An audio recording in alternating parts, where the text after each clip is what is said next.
This is the video guide for Chapter 7 of Outliers, the ethnic theory of plane crashes. Let's get started.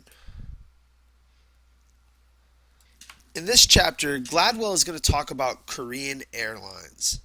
At one point in this airline's history, they were the leading airline in plane crashes.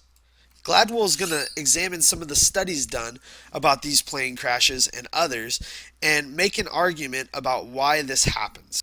How is it that one airline would have these kinds of accidents? He's going to investigate what went wrong in this plane crash of Korean Airlines in Guam that you see pictured here, as well as in some other plane crashes throughout history. He's also going to examine the plane crash of Avianca Airlines Flight 52 and look at the black box recordings for both of these crashes. In fact, this next recording is actually from the actual Avianca Airlines Flight 52 audio. Avianca 052 Heavy New York, good evening, climb maintain 3000. We're climbing maintain 3000 and we're running out of system. Okay, fly heading at 080. And Avianca 052 Heavy, I'm going to bring you about 15 miles northeast and then turn you back on for the approach. Is that fine with you and your fuel?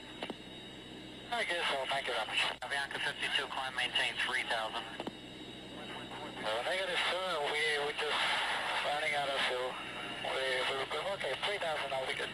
Okay, turn left heading 310, sir.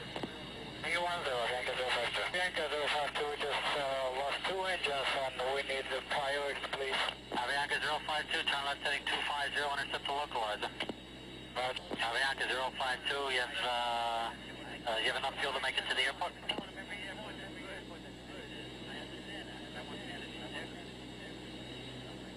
Avianca 052, radar contact lost.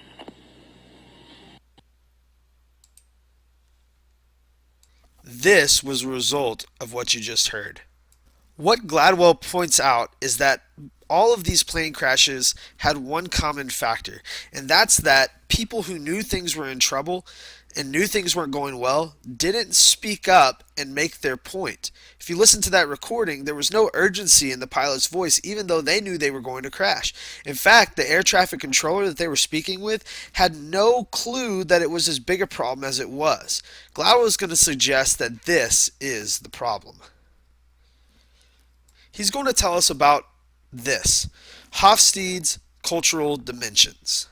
And he's going to show us evidence that the cultural backgrounds of the people in the planes when these crashes occurred had everything to do with why the crashes occurred, because they didn't speak up to make their point known that there was a problem. When one of their superiors argued with them or didn't understand them clearly or didn't accept their warnings, they simply moved on and didn't make their point.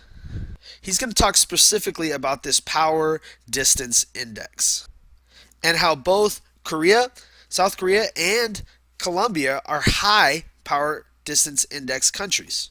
What this means is that these countries have a very high regard for authority. They are less likely to speak up when there is a problem.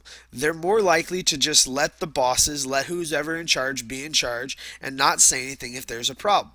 On the other end of that spectrum, we have the United States, Germany, England. These countries have a low PDI, power distance index. That means we are much more likely as Americans with an American cultural background to speak up to our bosses, even if we think we're going to get in trouble, if we think they're doing something wrong. We see ourselves much more as equals.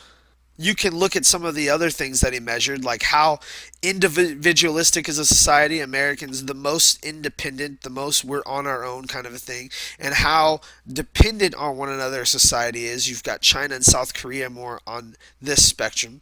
Uncertainty avoidance, that's like not wanting to feel like they're uncertain, avoiding uncertainty. High over here, we're lower, we don't mind a little uncertainty here. And how all of these things contributed to make two airlines struggle a lot more than they needed to just because of their cultural histories and backgrounds.